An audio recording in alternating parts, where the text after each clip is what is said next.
Cashflow Diary Podcast, episode 138. Welcome to yet another exciting episode of the Cashflow Diary Podcast, the podcast that teaches you insider tips, tactics, and strategies for creating leverage streams of cash flow into your life. Learn from top-performing entrepreneurs, business owners, investors, and thought leaders from across the globe as they share their secrets to success. Like what you learn on this and other Cashflow Diary podcast episodes? Go to learninvestingnow.com and sign up to receive powerful tips and information that will help you succeed as an entrepreneur and investor. Now, here's your host, investor, entrepreneur, business owner, educator, speaker, author, and master facilitator of Robert Kiyosaki's cash flow game, Jay Massey.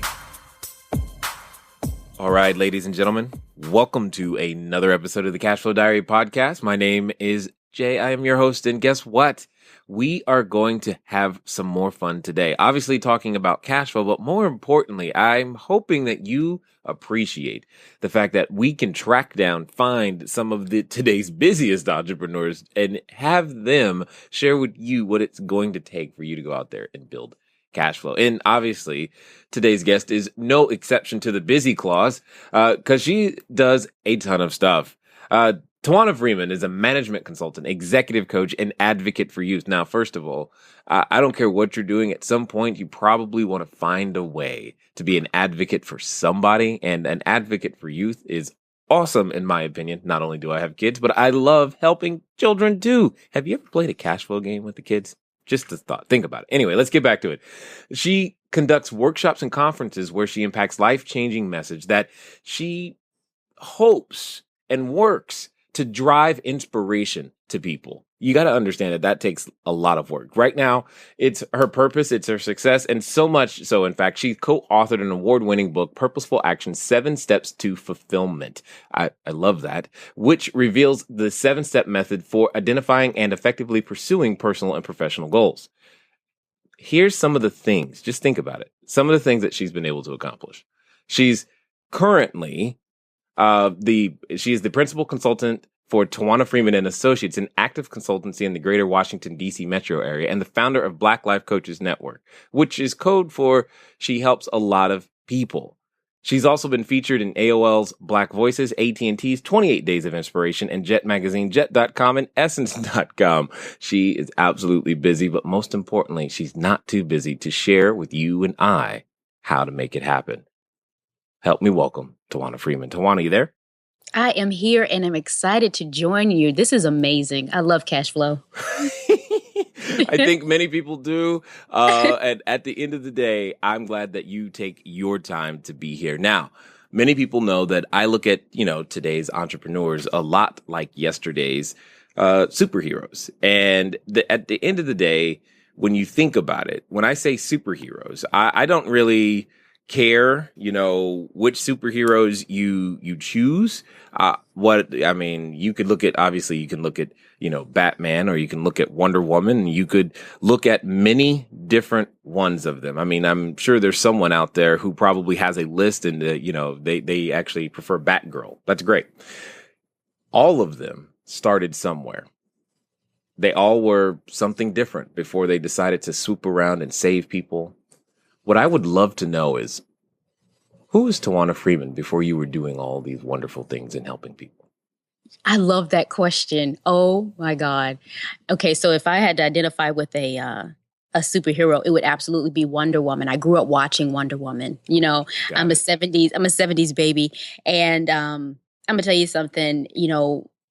Towanna Freeman grew up in very humble beginnings with a grandfather with a 3rd grade education who was a sharecropper in the Carolinas. And integrity was the primary value structure that he instilled in all of his grandchildren. My parents raised me to represent, integrity and strength and good character.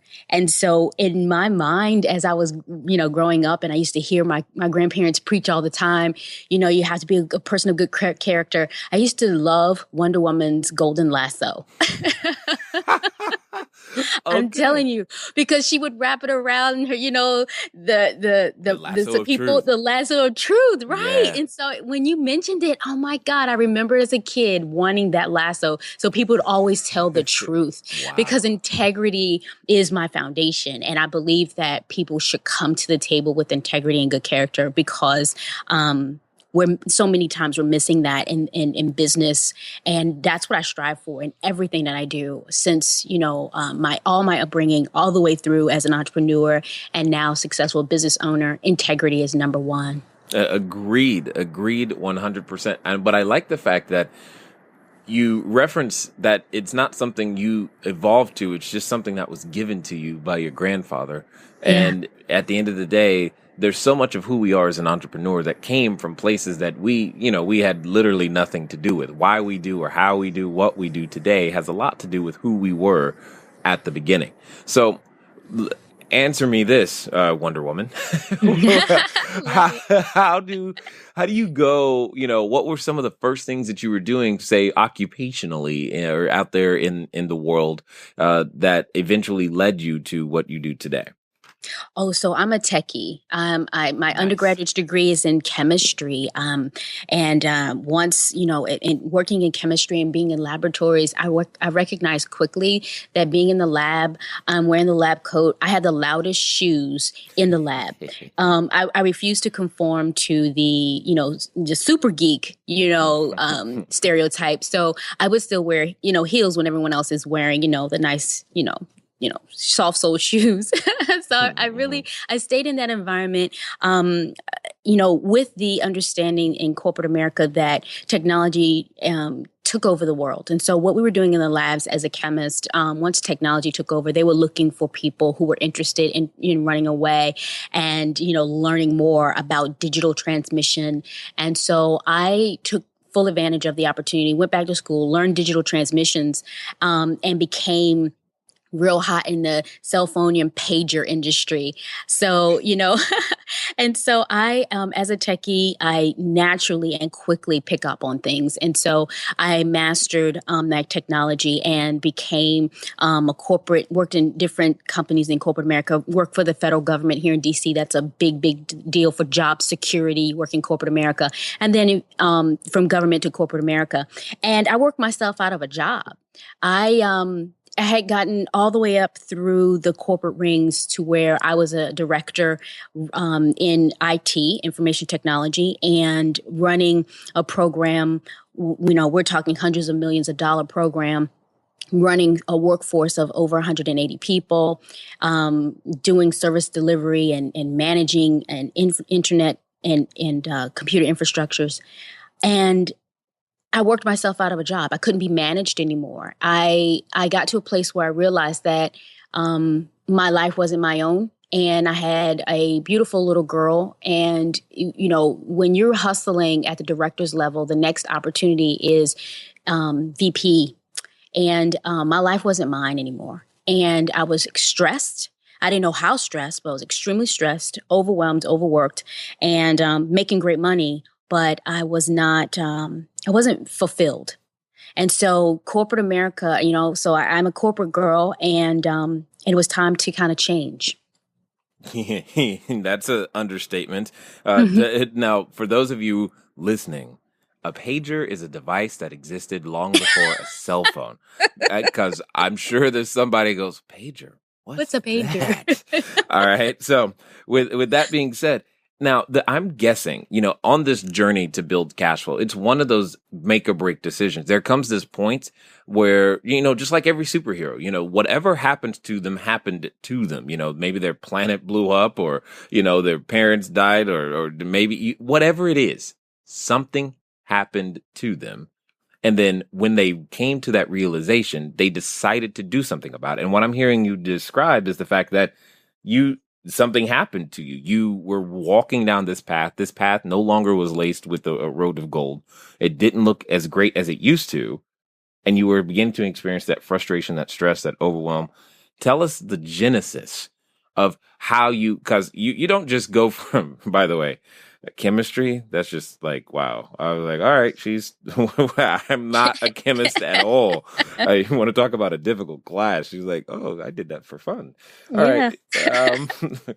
But so how do you go from that to, hey, I know, I'm going to help a whole bunch of other people with their business, etc. How do you make that leap? Because that's not a natural jump for most of us. It's not. And Jay, you are amazing with your questions. I love it. Okay, so the leap came in at that point of frustration and being overworked. I realized that the area of my life that I was that needed attention was my love life.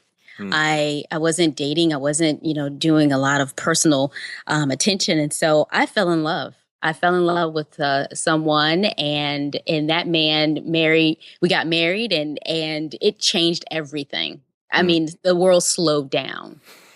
And so, and someone else was around to share, I guess, a different perspective with me around what it, because, I mean, I was in my late 30s, and when you're in your late 30s and you're, really, really accomplishing great things in your early 30s, you are missing out on a lot.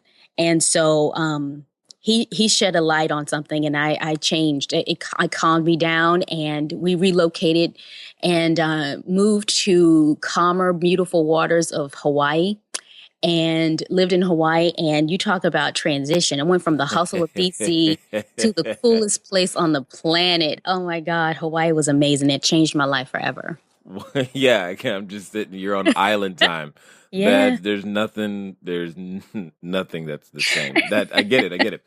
Now, when you make that transition though, but you still have to become a different person. I mean, as superheroes, they got the alter ego, then they get all dressed up, with capes and whatnot before they start saving other people. How do you just wake up one day and say, you know what? I know I'm going to do this. I'm gonna write a book. I'm gonna do Black life coaches. I'm gonna do where did that come from? Yeah. So, while I was laying around on the beach, while I was meeting people, I was, detoxing from my hustled life. I realized that what I loved to do in all the years of serving in corporate America, that after you've really transitioned from what you do professionally, like being a techie, having your hands on computers and all that kind of stuff, you don't do that much. At the higher levels, at executive levels, it's all about people management. And so once I connected with the point that what I really loved the most and missed, even while I was living on the island, I missed working with people directly. I missed the personal and professional development. And so I had built, the last, really 8 to 10 years of my career just working with people.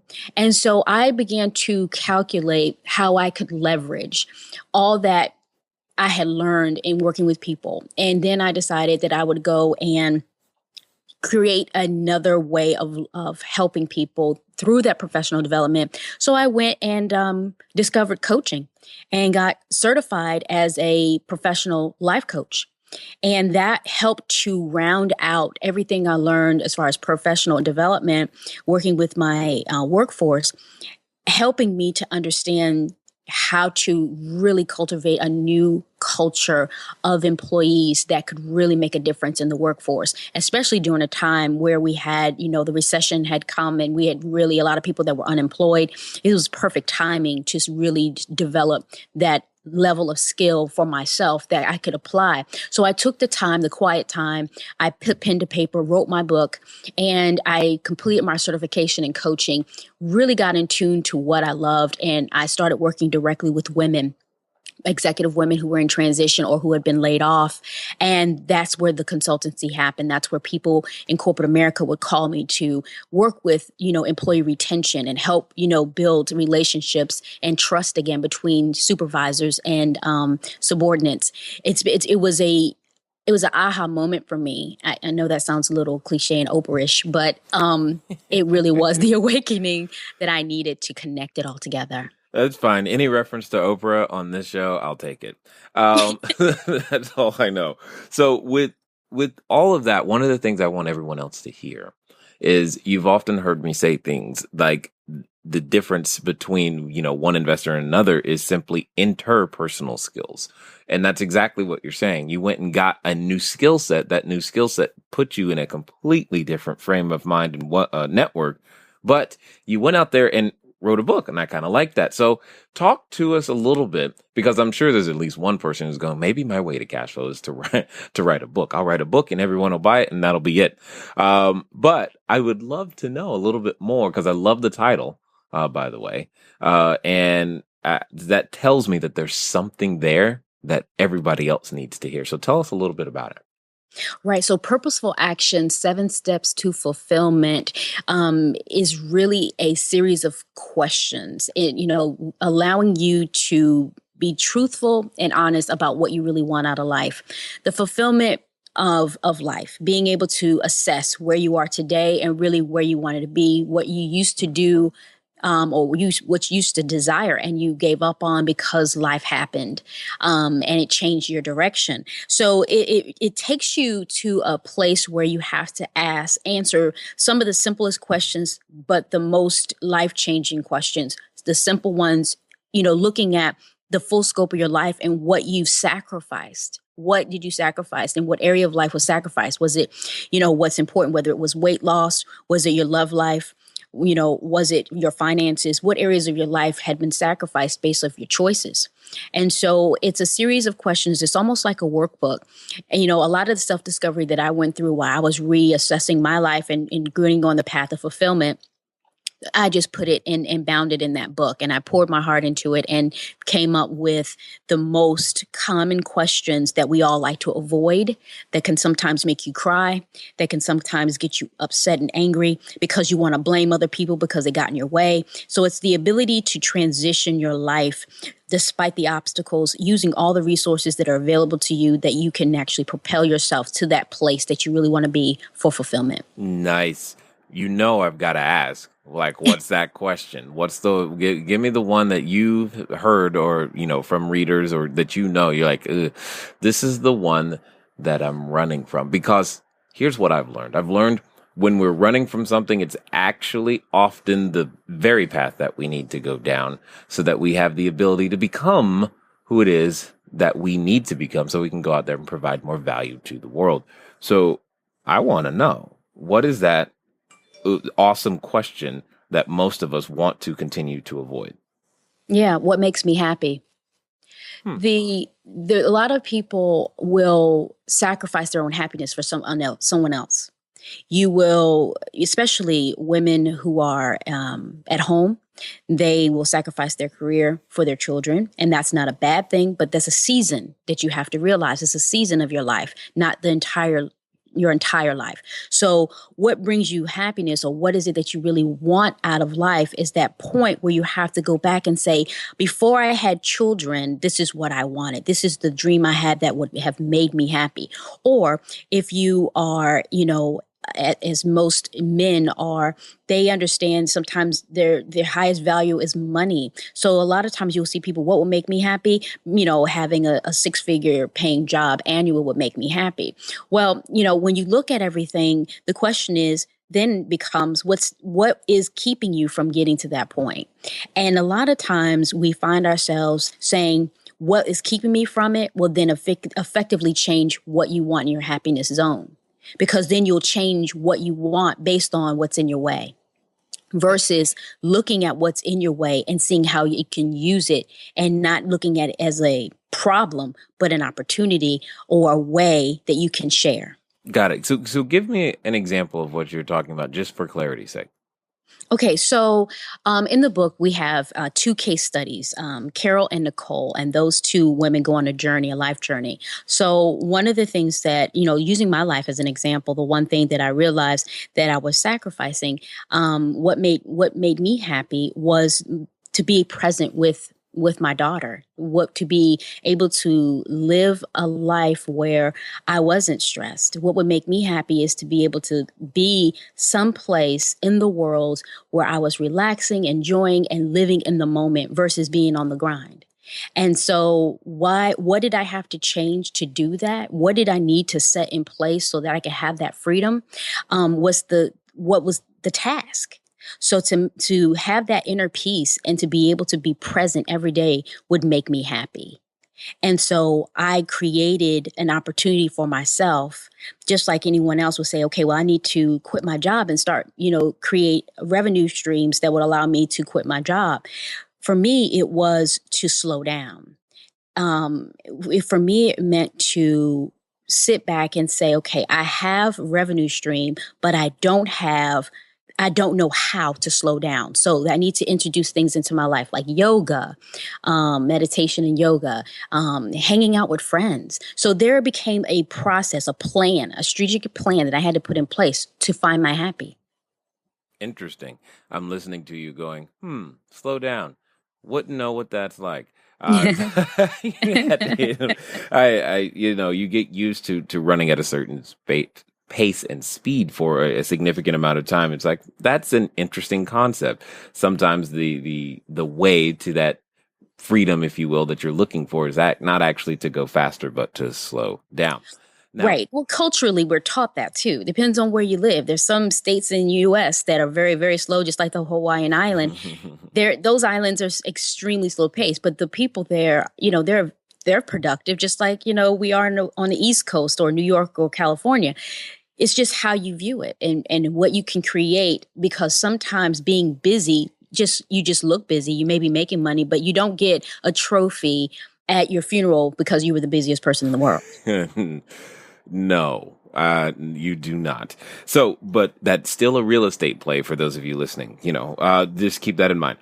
At the end of the day, what I would love to hear is there's this point where you decide that I'm going to put myself out there and begin helping other people. How did you develop the courage to get that first person that first client, that first person to say, yes, I will definitely work with you and let you help me with these issues? Well, the good thing is that I had a network, obviously, that, a lot of people who had worked with me when I was in corporate America. I had a number of people from the community that have known me from my social entrepreneurship and working with the youth. So I had a track record, a demonstrated ability to work with people and help them in their lives, whether it, you call it mentoring or whatever, but to formally call it coaching and tap on my network to let them know I'm out here. I've rebranded myself and I am officially now a life coach or life strategist. So I'm working with you as, personally as well as professionally now. So that's how I was able to leverage it. So I tapped my own network. And then from that, of course, the book was a calling card per se. It was more like a business card. So when people want to know your legitimacy, if you're, breaking new territory, you have something like a book that becomes your calling card. This is, I am now an expert in this field. I can talk to it. Here's a book to learn more about why I'm in this field now. And so I used everything I had. I used my experience. I used the new book, and I used the network to start it off and to kick it off until I got to a place where I needed to build a team of coaches because I had more clients than I could serve. So that's why I had to expand and look for other coaches who were qualified to serve my particular network and say, hey, you know what? I need to find more people that are, qualified to do this. And my consultancy needed to be staffed up. So where do I go and how do I find these people? So I went on a hunt, and what naturally transitioned from me trying to find people to fulfill my contractual obligations end up being the establishment of the Black Life Coaches Network, because they were a very specific group of corporate clients who were looking for coaches of color, whether they were of the Latin, Asian, and or African American communities. The hunt to find that diversity had become very difficult, and I thought it should not be difficult. So I solved my own problem by creating a pool of resources that I can, go to satisfy these requirements. And so that's how the Black Life Coaches Network was established. Some of the best businesses I've found are the ones where the owner or the original inspiration for the idea came from solving your own problem. And at the end of the day, that's what an entrepreneur does. We look for problems and we solve them. And the key thing, and this is what I like about what you just said, that it illustrates so well, is that if you can solve it for one person, you can solve it for 1,000. The only difference is scale. And you found a way to do exactly that, is to scale. And obviously, being a techie, you're like, I'm going to use the internet to make that happen. So that's awesome that you figured that out as well. So what do you think is the number one thing? I mean, you've worked with a lot of individuals, but my question becomes things like, well, why aren't more people pursuing being an entrepreneur? Why aren't more people learning how to develop their cash flow outside of just the employee-employer relationship? Are you tired of letting good cash flow generating ideas go to waste? Go to cashflowdiary.com/ready to apply for a complimentary, yes, that means free, one-on-one breakthrough session. Take action now. Go to cashflowdiary.com/ready. Again, that's cashflowdiary.com/ready. Before we get back to today's episode of the Cashflow Diary podcast, your host, Jay Massey, has some important insights to share with you. Awesome. On a previous episode, you probably heard me talk about our new Cashflow Diary Core membership. I am just saying you guys get a free 30 days just for leaving us a review of the podcast. And thank you to those of you who have done so. It has been fun talking to you inside of our live events and helping you take those action steps so that you can use the materials inside to write those offers, make those deals, raise the capital. I mean, people ask all the time, how on earth do you get a deal done? And then more importantly, where does the money come from? And we're showing you guys for 30 days. And again, I just wanted to express my thanks for you guys actually typing those reviews and telling us exactly what it is that you like about the show. Now, if you're wondering how you can get in on that action, just go over to cashflowdiary.com/reviews with an S, REVIEWS.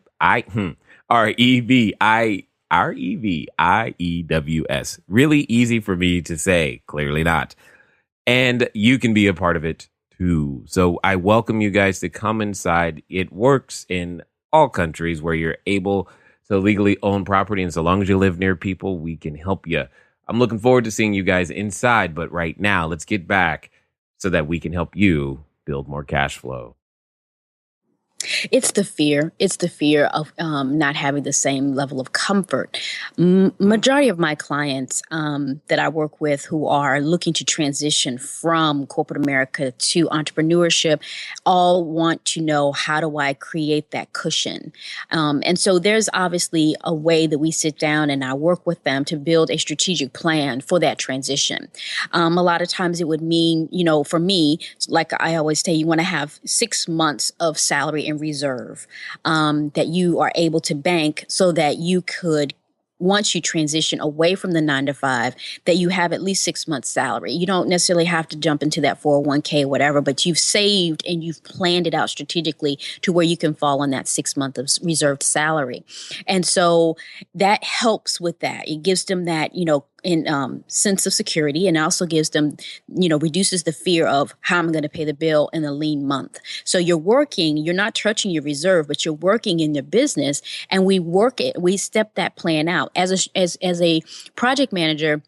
For all those years in technology, the one thing we have perfected is the ability to create plans and strategies. And so as a coach, it's easy for me to see where someone is and help them transition to where they want to be and create that plan of action that's actually achievable, not just a bunch of information on a piece of paper. We're talking the ability to achieve the goal and set them to a place where it is not too pie in the sky. There's something that there's a couple of things that you're going fast, and I'm like, I hope someone heard that. I mean, one of the most important things I think that you just said was making sure that the goal is achievable. And I'm going to ask you about that in a second. But the other thing that I think people may have missed is you said you're going to have the reserve. However, you're not living on the reserve. It's there for that lean month. Your goal is still to go out there and become something, provide value to the marketplace darn near immediately. Because what I've seen people do this transition and go, well, I got 6 months before I need to, quote unquote, do anything. Right. I'm like, that's not going to work. Now, you said achievable. What would you say are the top 3 things that prevent people from making those? Because I'm sure many people are like, yeah, okay, I can make a plan. I've made a plan before. But what do you think sabotages us that makes us make these plans that are just not achievable? Well, the first thing is accountability partners. A lot of times we will set a plan, and we're all, some of us are very good at writing, a great plan of action.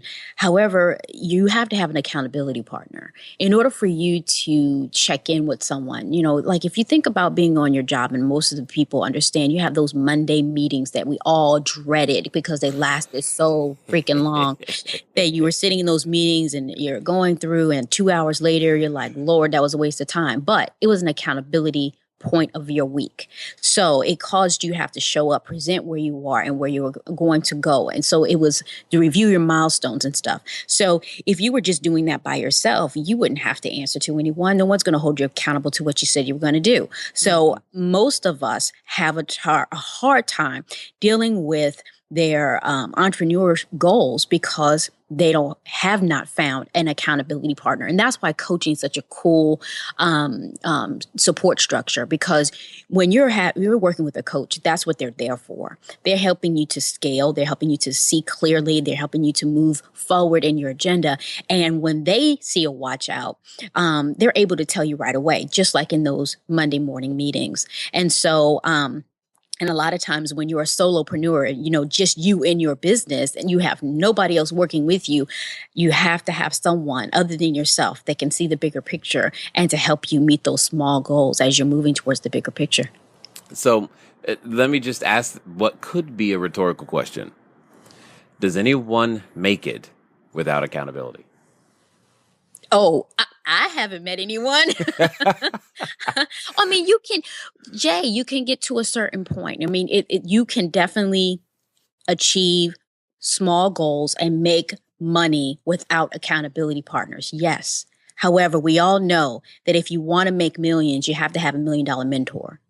A lot of us have to have people who've done it to share those experiences to help you move in that direction. You're not going to be able to get there if you don't visually have someone that can show you the road. I mean, otherwise you're going to be sweeping every road and you're going to sit here and say, well, that didn't work. So let me go back out, reverse the car, go back out to the crossroads and now go left instead of right. You're going to constantly have to reverse engineer everything as you find your path to success, when all you needed to do was look at someone with more experience, more knowledge, and more, the willingness to share, obviously, and demonstrated ability to say, that's not a left turn. That's definitely a right turn right now. So that accountability partner is giving you that insight you need. So yes, you can achieve to a certain point, but if you really want to make that mark, you want to make sure that where you're headed, you have someone in your life that can help you get there. Now, I'm 100% in agreement. I'm never going to live long enough to make all the mistakes that many other people have already made. In fact, I'm going to make new and bigger ones in different, complete ways, which is awesome. What do you say, though, is what would be the other components that are required for any business owner, real estate or otherwise? Because I think it's just universal how we choose to share our genius with the world, be that, in whatever industry, is one thing. But I think there are so many universal things, because we're all human, that happen to everybody. And I'm curious to hear what you see and would say to what else are those things that we absolutely must change or destroy, those negative habits that we must destroy in order to become the resource we ultimately, I think, want to be for other people. Well, I tell you, you really want to avoid multitasking. I'm not a fan of that word. So, you want to have an accountability partner and you want to ensure that you are, headed in the right direction, those mentors. But at the same time, you want to avoid multitasking, because multitasking will cause you to sacrifice quality.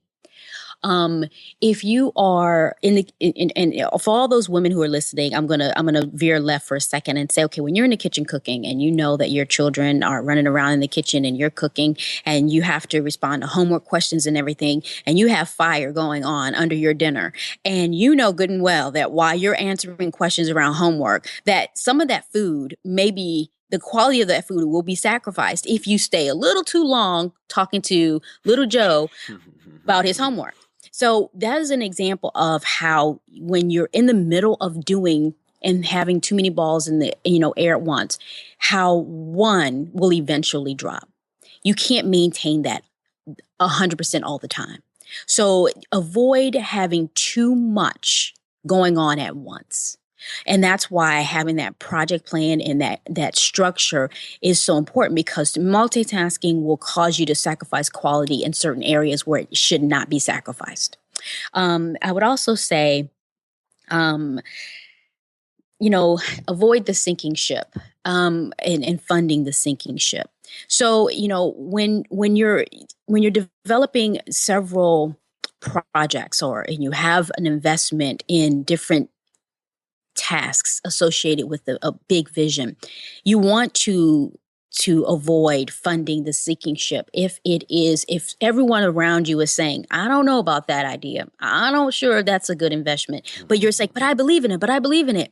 Sometimes, you have to listen to those that are around you because they have that insight, but you're too close sometimes to the project. Sometimes it's so important to you that you don't want to let it go because you put so much into it, your heart and soul, and it's failing, it's failing, and you're still funding it.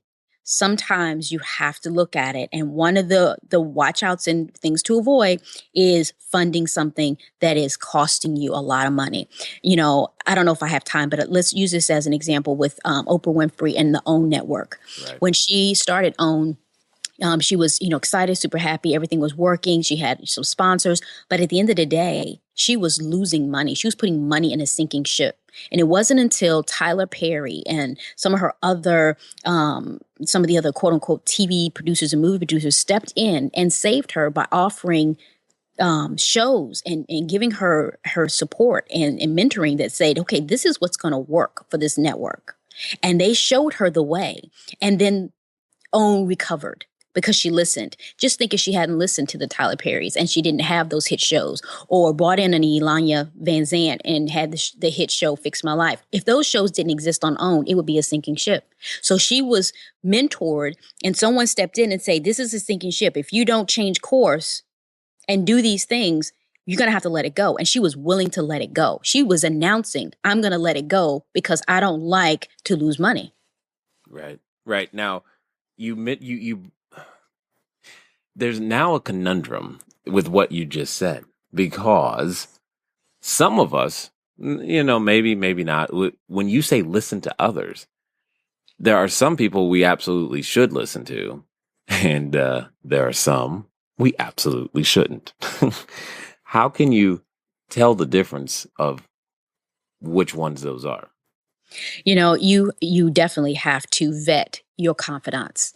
In business, we all know that, we find people that we respect in the industry who've had demonstrated ability. And I keep using that demonstrated ability, because when someone shows you that they are capable of doing something and they are experts at it, and you can talk to anyone in their circle and know that they absolutely have delivered in the way that they have said, that is someone that you can keep in your circle. So you're always vetting all those individuals to ensure that they are who they said they were. And that's important, because you can't share your vision with everyone. You can't, pour your heart out and talk about the wonderful ideas that you have with just anybody. So you have to ensure that your inner circle is vetted. So you want to do your homework. You want to talk about, all those talk with those individuals who have a strong reputation, not only, in your inner circle, but also in the community. So you have to literally do your homework, do your background on people before you take them and sit them down at your table, before you allow them to even have the opportunity to share your vision with them, because your vision is gold. Why would you put it in front of anybody just because they said that they have, just because their card says they're an expert? You can be a card carrying expert all day long, but that's not going to cause me to open my portfolio. So let's be clear that you have to vet these people. So Jay, that's super important. Now, what are the ways? Let's pretend for a second that I agree with you, and I do, but how do I vet these? What does that look like? Is there a 12-step process? Where's the book on that? How do I get the right people in my circle of friends so that I know what are some of those telltale signs that you've seen that go, you know what? You need new friends. So how can someone go out there and intentionally develop that?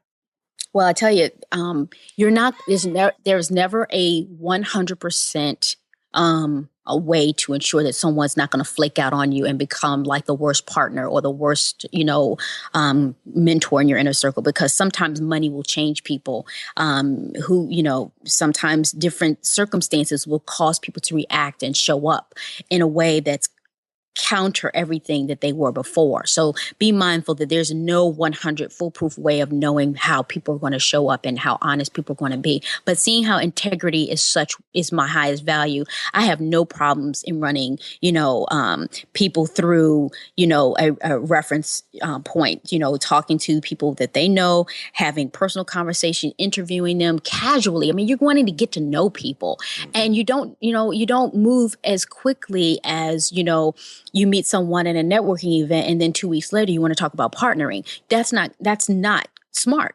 You want to ensure that you have background checks. Has anybody ever committed a crime? What kind of crime did they commit?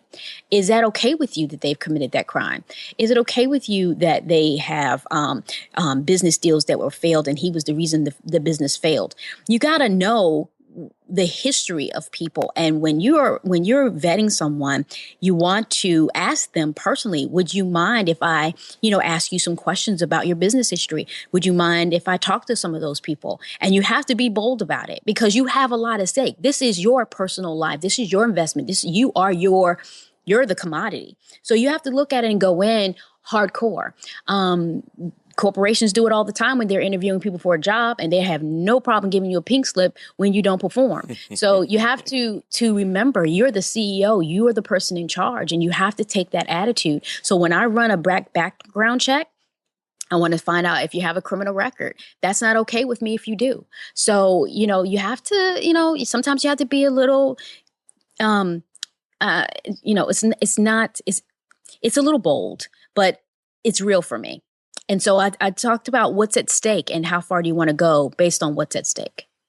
You have an intense amount of passion for this, and I love it because it is that important. I mean, whatever it takes to go out there and realize and make a dream happen is an amazing amount of energy, sacrifice, and time, etc. And you've got to protect it from the beginning, which is what you're really saying, is protect it from the beginning, because there are individuals out there where it may not go as you intended. And many of you, if you've listened to any of the past episodes, you've heard me talk about some of my dealings with those individuals in that situation. At the end of the day, though, don't let it ruin you from thinking there's nobody I can work with. There's somebody out there. I think one of the most important things, Towanna, that I want that one must learn to maintain, and clearly Oprah did as well as others, is not just surrounding yourself with the right people, but listening to them. And by listening, I don't think you mean just letting their words come into, your ears. But I also see that there's an action component of considering that their idea is better than mine. Mm-hmm. How important would you say that is for most would-be entrepreneurs to develop that skill set? Oh, yeah, without a doubt. When you are surrounding yourself with your own board of advisors, we all need that. As entrepreneurs, you need a board of advisors, people that are smarter than you, people who have accomplished, what you're aspiring to accomplish and greater. And they all represent different things. They represent the areas in finance, maybe law, corporate structure, whatever it is that you're doing, you want to ensure you surround yourself with someone that represents one of the areas that you must explore within your business development. So your business model has to have a key player, across the board. So having those smart people in the room, it is critical. It is necessary. So you can't, as you're starting out, it may be just you, the solopreneur, and you may be talking to other people in a networking event and just getting some nice notes and testing those things that they said. But as the game shifts for you, and as you become bigger and make more money, the playing field change and it shifts quickly. More people be attracted to you because you have a little bit more money and they can see it. And so then you have all the folk coming around saying, oh, I want to be in that game because they have money. You want to, watch out for all those. So the vetting process and having the smart people around you, that I could not be where I am today if it weren't for those smart people. So I look for the Jay Masseys and say, you know what, I'm looking for someone like Jay because this is an area of my life. And let's just talk about real estate. You know what, I've always been fascinated by it. I've played in it. I've done well, but I didn't master it, but I would love to. So before I look at my portfolio, I'm like, I need a Jay Massey in my life and I need to, get in the cash flow game because I seriously need to expand this part of my portfolio. So I'm going for it. So I have to present myself to a Jay Massey. I have to come to the table with something. It can't be some, flake. I have to show him that I'm worthy of, the space. And so I do my part. But when he agrees to take, to be a part of it, I mean, I'm humbled. I'm listening. I'm going to do what he says. I'm vetting everything he says and I'm going in. I'm giving it all. I'm going to do it. I like it already. That's very encouraging and exciting because it's interesting how there can be times where you're the one seeking help, but yet once you get someone to agree, we occasionally can go, well, I know a better way, or we have a better idea than what this person has just said. And I think that's a unfortunate mistake that we can often make from time to time. So with all of these things going on, and I'm sure, we could talk about them for many, many more hours. What I would love you to do, I'm sure there's a person or two who's probably wanting to know how they can track you down, find out more about what you got going on. What would you say is the absolute best way for us to do that? On my, they can always find me on my website, TowannaFreeman.com. And it's spelled TOWANNA. FREEMAN, TowannaFreeman.com. And on my website, obviously, I'm on social media at my name, Towanna Freeman, on all my accounts, whether it's Twitter, Facebook, Instagram, it's all Towanna Freeman. So you can find me on social media easily. And I'm always, engaging with people because you can't run a network of people and not connect with them because they're always constantly asking 1,000 questions. So I'm always available on social media. So you can catch me there. And for your listening audience, I would love to give you an opportunity to connect with me. If you visit my website and want to learn more, you're welcome to check out my book. It was published in 2009. And so for your listening audience, I would love to share a portion of my book with them. If they would like to visit my site, they can catch it at TowannaFreeman.com/cashflow. Real nice and easy. Love that.